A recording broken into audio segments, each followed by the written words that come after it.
வணக்கம். என் பெயர் கார்த்திக். இது என் வாழ்க்கையில் நடக்கும் என்று ஒரு நாளும் நினைத்ததில்லை. ஆனால் அது நடந்துவிட்டது. என் வாழ்க்கையில் ஒவ்வொரு தருணமும் என்னை என்றுதான் மனிதனாக மாறிவிட்டேன். பள்ளி முடித்து கல்லூரியில் சேர்ந்த அந்த முதல் நாள் என்றும் கண்முன் நிற்கின்றது. நான் பார்க்க அழகாக இருப்பேன் என்று பலரும் சொல்லுவார்கள். அந்த அழகுதான் என்னை பலரிடம் எளிதாக சேர்த்தது. ஆனால் என் உள்ளத்தில் இருந்த காயங்களை யாரும் அறியவில்லை. எனக்கு அப்பா இல்லை. சிறு வயதிலேயே நான் அவரை இழந்து விட்டேன். அம்மாதான் எங்களை வளர்த்தார்கள். அண்ணன் எங்கள் குடும்பத்தில் தூணாக நின்றான். அவன் நல்ல வேலை பார்த்து எங்களை காப்பாற்றினான். நாங்கள் பட்ட கஷ்டங்களை நினைத்தால் கண்களில் தண்ணீர் தான் வருகின்றது. ஆனால் அந்த கஷ்டங்களை நினைத்து வாழ்க்கையில் மெதுவாக சிரிக்க ஆரம்பித்தோம்.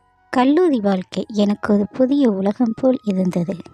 நண்பர்களின் சிரிப்பு, சலசலப்பு எல்லாமே புதுசாகவே இருந்தது. என்னை சுற்றிலும் எப்போதும் பெண்கள் இருப்பார்கள். ஆனால் நான் யாரையுமே மனதில் வைத்து கொள்ளவில்லை. அன்றது நாள் வரை. அந்த நாளில்தான் நான் மாலாவை பார்த்த நாள். அவளை பார்த்த அந்த நொடி என் வாழ்க்கையை முழுவதும் மாற்றிவிட்டது.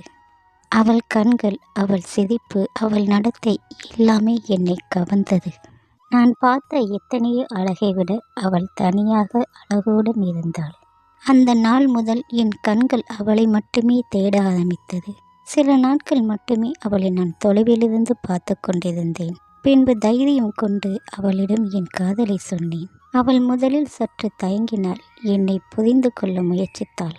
சில நாட்கள் கழித்து அவள் என் காதலை ஏற்றுக்கொண்டாள். அந்த நொடிதான் இந்த உலகமே வென்றது போல் உணர்ந்தேன். அதன் பிறகு எங்கள் காதல் நாட்களாக ஆழமடைந்தது. கல்லூரி வளாகத்தில் நாங்கள் நடப்பது, எங்கள் சிரிப்புகள், எங்கள் சிறிய சண்டைகள் எல்லாமே எங்களுக்குள் உலகமாக மாறிவிட்டது. அவள் இல்லாமல் அந்த நாள் கூட எனக்கு இருக்க முடியாத நினைவு வந்தது. நாங்கள் திருமணத்தை பற்றி பேச ஆரம்பித்தோம். எங்கள் எதிர்காலத்தை பற்றி கனவு கண்டோம். அந்த நாளில்தான் கல்லூரி முடிந்து இருவரும் தனியாக நடந்து சென்றோம். மாலை நேரம். வானம் கருமையாக மாறி திடீரென்று மழை பெய்ய ஆரம்பித்தது. நாங்கள் ஓடி சென்று அருகில் இருந்த ஒரு பழைய மண்டபத்தில் தஞ்சம் அடைந்தோம். அங்கு யாருமே இல்லை. அந்த வெறுமை, அந்த மழையின் சத்தம், குளிர்ந்த காற்று எல்லாமே அந்த தருணத்தை வேறொரு உலகமாக மாற்றியது. அவள் முழுவதுமே நனைந்திருந்தாள். அவள் தலைமுடியில் இருந்த மழைத்துளி அவள் கன்னத்தில் விழுந்தது. அவள் சற்று நடுங்கிக் கொண்டிருந்தாள். நான் அவளை பார்த்தேன். அவள் கண்களில் ஒரு நாணமும் ஒரு நம்பிக்கையும் கலந்திருந்தது. அந்த ஒரு நிமிடத்தில் என் இதயம் வேகமாக துடித்தது. நான் அவள் அருகே சென்றேன். அவள் சுவாசம் என் முகத்தில் பட்டது. அவள் கண்களை மூடினாள். அந்த நொடி என் மனம் கட்டுப்பாட்டை இழந்தது. அவள் உதடுகள் மழைத்துளியாக மின்னியது. என் கைகள் அவள் கைகளோடு மெதுவாக பிடித்தது. அவள் உடம்பு சற்று நடுங்கியது. அவள் நெருக்கம், அந்த அமைதி, அந்த மழைத்துளியின் சத்தம் எல்லாம் என்னை அவளிடம் இழுத்தது. நான் மெதுவாக அவள் முகத்தின் அருகே சென்றேன். அவள் உதடுகளை தொடும் அந்த நொடி என் உள்ளத்தில் ஒரு குரல் எழுந்தது.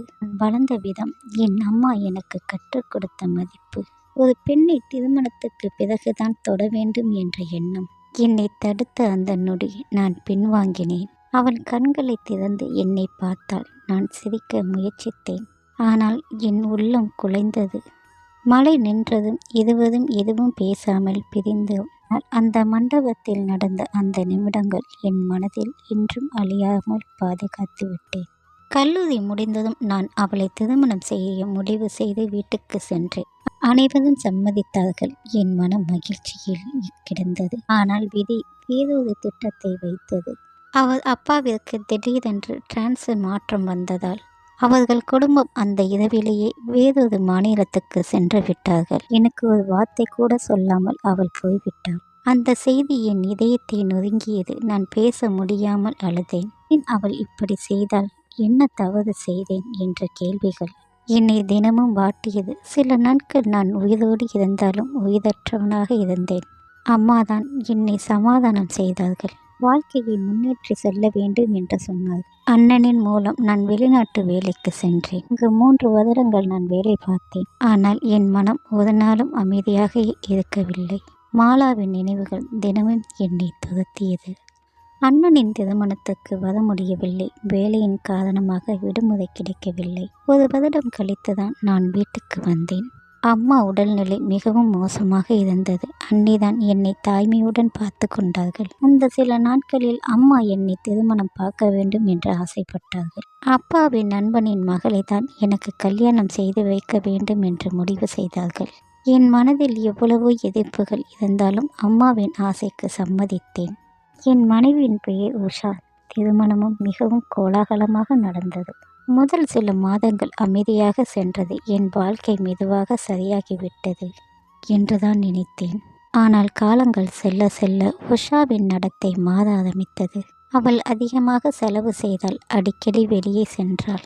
ஆண்கள் நண்பர்கள் என்று பழக ஆரம்பித்தாள். நான் எவ்வளவு சொன்னாலும் கேட்கவில்லை. அன்றைய நாள் அவள் குழந்தை வேண்டாம் என்று வெளிப்படையாகவே சொன்னாள். அந்த வார்த்தை எங்கள் வீட்டில் ஒரு பெரிய பிளவை ஏற்படுத்தியது. அந்த அதிர்ச்சியை தாங்க முடியாமல் அம்மாவின் உடல்நிலை மேலும் மோசமடைந்து இறந்தார்கள். அந்த நாளில்தான் என் வாழ்க்கை இன்னொரு இருட்டிய நாளாக ஆகிவிட்டது. அதன் பிறகும் உஷா மாறவில்லை. நான் மட்டும் உள்ளுக்குள் உடைந்து கொண்டிருந்தேன். என் வாழ்க்கை எங்கோ போகிறது என்று தெரியாமல் ஒரு வெற்றிடத்தில் நின்றேன். நான் இன்னும் வாழ்கின்றேன். ஏதோ ஒரு நாள் இந்த எல்லா வழிகளுக்கும் ஒரு முடிவு வரும் என்ற நம்பிக்கையுடன் வாழ்கின்றேன். உஷாவை பற்றி நான் ஒவ்வொரு நாளும் கனவில் பார்த்து கொண்டே இருந்தேன். அவள் எப்படி இருப்பாள், எப்படி பேசுவாள் என்று பலமுறை நினைத்து பார்த்து கொண்டிருந்தேன். ஆனால் நிஜ வாழ்க்கையில் நடந்தது எல்லாம் அதற்கெல்லாம் ஒரு முற்றிலும் மாறுபட்டதுதான். நான் எவ்வளவு சொன்னாலும் உஷா என்னை புரிந்து கொள்ளவில்லை. அவள் பேச்சும் நடத்தையும் எனக்கு கவலையும் நஷ்டத்தையும் மட்டுமே கொடுத்தது. வெளிநாட்டுக்கு போகும் என் ஆசைகளை விட்டுவிட்டேன். அதற்கு பதிலாக சொந்தமாக தொழில் தொடங்கினேன். பலவிதமான தொழில்களை இறங்கினேன். ஆனால் நான் சம்பாதித்த பணத்தை அவள் எடுத்து கொண்டது எனக்கு பின்னால் தான் தெரிந்தது. அதுவே எனக்கு பெரிய நஷ்டமாகிவிட்டது. இதையெல்லாம் நான் அமைதியாகத்தான் சகித்து கொண்டிருந்தேன். ஏனென்றால் அவள் எனது மனைவி. நாங்கள் சொல்ல சொல்ல அவளுக்கு என்னை பிடிக்கவில்லை என்பது தெளிவாக தெரிய வந்தது. அன்றைய நாள் நேராகவே எனக்கு விவாகரத்து வேண்டும் என்று சொன்னாள். அது எனக்கு பெரிய அதிர்ச்சியாகத்தான் இருந்தது. பின்புதான் எங்களுக்கு உண்மை தெரிய வந்தது. அவள் கல்லூரி படிக்கும்போது ஒருவனை காதலித்திருக்கின்றாள். அந்த காதல் வீட்டுக்கு தெரிய வந்ததும் அதை அவர்கள் பெற்றோர் ஒத்துக்கொள்ளவில்லை. அதனால் தான் விதி என்று நினைத்து என்னை திருமணம் செய்து கொண்டாள். ஆனால் அவளால் என்னுடன் மனதால் வாழ முடியவில்லை. பிடிக்காத ஒருவருடன் வாழ்வது சரியில்லை என்று நினைத்தேன். ஆனால் நான் அவளுக்கு விவாகரத்து கொடுத்து விட்டேன். அதன் பிறகுதான் என் வாழ்க்கை முழுவதும் தனிமையாக மாறிவிட்டது. அம்மா இறந்து விட்டார்கள். மனைவியாக வந்தவளும் என்னை விட்டு சென்றாள். இனி என் வாழ்க்கை என்று நானும் நடக்கும் பிணம் போல் நடந்தேன். அந்த வேதனையை தாங்க முடியாமல் குடிக்கத் தொடங்கினேன். நாளுக்கு நாள் தான் அது பழக்கமாகிவிட்டது. என் கடந்த கால நினைவுகள் என்னால் விட முடியவில்லை. நான் மாலாவுக்கு செய்த துரோகமோ என்று நான் என்னை நானே கேட்டுக்கொண்டேன். எப்பொழுதும் நான் குடித்துவிட்டு தாமதமாக வீட்டுக்கு திரும்புவேன். ஆனால் என்னை ஒருபொழுதும் தவறாமல் நினைக்காமல் கவனித்து கொண்டது என் அண்ணிதான். என்னை ஒரு தாய் போல் அவர்கள் பார்த்து கொண்டார்கள். நான் எவ்வளவு தாமதமாக வந்தாலும் என்னை சாப்பாடு வைத்துவிட்டு நல்ல வார்த்தைகளை பேசுவாள். என்னை ஒரு குழந்தை போல் பார்த்து கொண்டாள். அவள் சொன்ன அறிவுரைகளை நான் இரவில் மட்டும்தான் கேட்பேன். காலையில் எழுந்ததும் மீண்டும் பழைய நினைவுகள் வந்து மறுபடியும் குடிக்க சென்று விடுவேன். இப்படியே காலங்கள் ஓடிக்கொண்டிருந்தது. அன்றைய நாள் என்னை மீண்டும் திருமணம் செய்ய வைக்க வேண்டும் என்று வீட்டில் பேச ஆரம்பித்தார்கள். ஆனால் நான் உறுதியாக மறுத்துவிட்டேன். இனி எனக்கு எந்த பெண்ணும் வேண்டாம் என்று சொன்னேன். அப்பொழுது என் அண்ணி ஒரு விஷயம் சொன்னார்கள். அவருக்கு ஒரு தங்கை இருந்தாள். அவள் விதவை. திருமணமாகி 3 மாதங்களில் இந்த நிலைமை அவளுக்கு. கணவன் விபத்தில் இறந்து விட்டான். உனக்கு விருப்பம் இருந்தால் அவளை திருமணம் செய்து வைக்கிறேன் என்றார்கள். அண்ணி சொன்னால் அந்த நேரத்தில் எனக்கு தோன்றியது, வேறொன்று உணர்வுகள் உணர்ச்சிகள் மகிழ்ச்சியாக வாழ முடியாவிட்டாலும் பரவாயில்லை. அந்த பெண்ணுக்கு ஒரு பாதுகாப்பான வாழ்க்கையை கொடுக்கலாம் என்ற எண்ணம் வந்தது. அதனால் நான் சம்மதித்தேன். திருமண நாளும் வந்தது. ஆனால் நான் பெண்ணின் புகைப்படம் கூட பார்க்கவில்லை. அவள் யார், எப்படி இருப்பாள் என்று கேட்கவில்லை. ஏனென்றால் அண்ணி மீது வைத்த முழு நம்பிக்கை இருந்தது. திருமண மேடையில் நான் அமர்ந்திருந்தேன். என் அருகே வந்து ஒரு பெண் அமர்ந்தாள். தாலி கட்டும் நேரம் வந்தபோதுதான் நான் அவளை பார்த்தேன். பார்த்தவுடன் நான் அதிர்ச்சியில் உடைந்து போனேன். அது யாதுமில்லை, மாலாதான். நான் நம்ப முடியவில்லை. என்ன நடக்கிறது என்று எனக்கு புரியாமல் அண்ணியை பார்த்தேன். அவள் சிரித்து கொண்டிருந்தாள். திருமணம் முடிந்து வீட்டுக்கு வந்த பிறகு நான் அமைதியாகவே இருந்தேன். மனதில் பல கேள்விகள். இறுதியில் நான் அண்ணியுடன் கேட்டேன். அவள் சொன்ன உண்மைகளை அதிர்ச்சியும் மகிழ்ச்சியும் அளித்தது. மாலா என்னை காதலித்தது அவர்களுக்கு முன்பே தெரியும். மாலாதான் தன் காதலை வீட்டுக்கு சொல்லியிருந்தாள். ஆனால் அப்பொழுது யாதென்று தெரியவில்லை. பின்பு சூழ்நிலை காரணமாக அவளுக்கு வேறொரு திருமணம் நடந்தது. அதன் பிறகுதான் அவள் கணவன் இறந்து விட்டான். என் திருமணம் முடிந்து அவள் இந்த வீட்டுக்கு வந்திருந்தாள். அப்பொழுது உன் புகைப்படத்தை பார்த்தபோதுதான் அவன் காதலித்தவன் என்று தெரிந்து கொண்டாள். ஆனால் அப்போது எல்லாம் தாமதமாகிவிட்டது. ஆனால் அதன் பிறகு உன் வாழ்க்கையும் இப்படி சிதறி போய் உள்ளது என்று அண்ணி முழுவதும் அவளிடம் சொல்லியிருக்கின்றார்கள். அதை கேட்டதும் மாலா அவனைதான் திருமணம் செய்து கொள்கிறேன் என்று சொல்லியிருந்தாள். அவளுடைய வாழ்க்கையும் நல்லபடியாக அமைய வேண்டும் என்பதில்தான் இந்த முடிவு எடுத்தேன். அண்ணி சொன்னார்கள். அதை கேட்டவுடன் என் மனம் உருகி போனது. மாலாவை பார்த்தேன். அவள் கண்களில் இருந்த அன்பு எல்லாவற்றையும் சொல்லிவிட்டது. அவள் ஓடி வந்து என்னை அணைத்து கொண்டாள். அந்த நொடி இந்த வாழ்க்கையில் நடந்த தவறுக்கு நான் தான் காரணம் என்று புரிந்தது.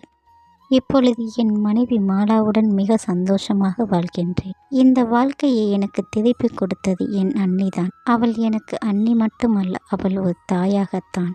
அவளுக்கு எத்தனை முறை நன்றி சொன்னாலும் போதாது. ஒரு குடும்பத்தில் ஒரு நல்ல பெண் இருந்தால் அந்த குடும்பம் எப்படியும் முன்னேற்றும் என்பதற்கு இதுதான் சாட்சி. இது போன்ற குடும்ப கதைகள், உண்மை சம்பவங்களை தொடர்ந்து கேட்க லைக் செய்யுங்கள். உங்கள் எண்ணங்களை கமெண்டில் சொல்லுங்கள். இது போன்ற கதைகளை தொடர்ந்து கேட்க சப்ஸ்கிரைபர் செய்யுங்கள். நன்றி, வணக்கம்.